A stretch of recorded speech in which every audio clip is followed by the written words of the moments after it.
So ito nga pala yung mga nangyari guys nung pumunta kami Manila. Mga tulog, mga partner. Si Igo, tulog na.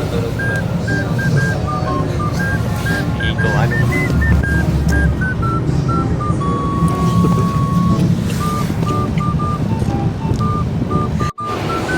Touchdown daw.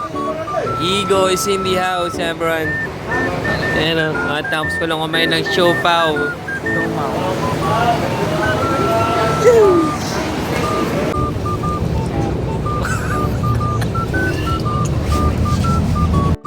So dito mga pares, nakakarating na kami sa Manila nito guys. Yan, video lang ako kasi namiss na ako sa places nito.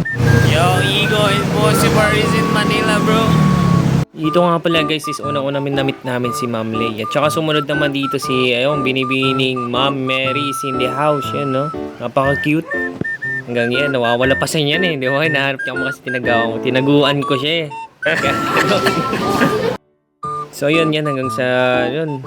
Napaka-cute ni Ma'am Mary dito guys, no? So cute size pero maganda, mabait, sobrang bait ni Ma'am Mary. So, yan, hanggang sa yan, nagsinigit-datingan na lahat sila yan. Video muna kami yan.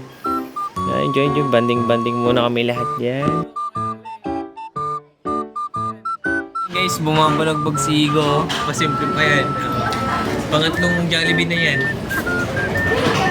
Sabi niya, kapag may grasya, huwag mong i-disgrasya. ayun. So ayun guys, tapos namin kumain yan. Palis na kami. Yo guys, everyone, Igo and Post for in Manila guys. In Manila Zoo. Yeah, guys, Napabagay kami sa Manila. Pupunta kami ng Paris. Outfit check ni Igo. Outfit check ni Igo. Parang dumulot yan guys. Paris! So dito guys, is yun, napunta kami ng Paris. Kasama namin sila, dyan, yun. Si Ma'am, question mark. Si Kuis, yan. Actually, iniwan niya na kami kasi hatid pa si Kuis. So kami na lang dalawa natira ni Igo. So ito yung mga nangyari guys. So, yun, tapos naman yan, pauwi na kami. Tingnan nyo na lang kung gano'ng kagaling si Igo sumayaw. So ayun guys, see you sa next update ng videos natin. Peace out!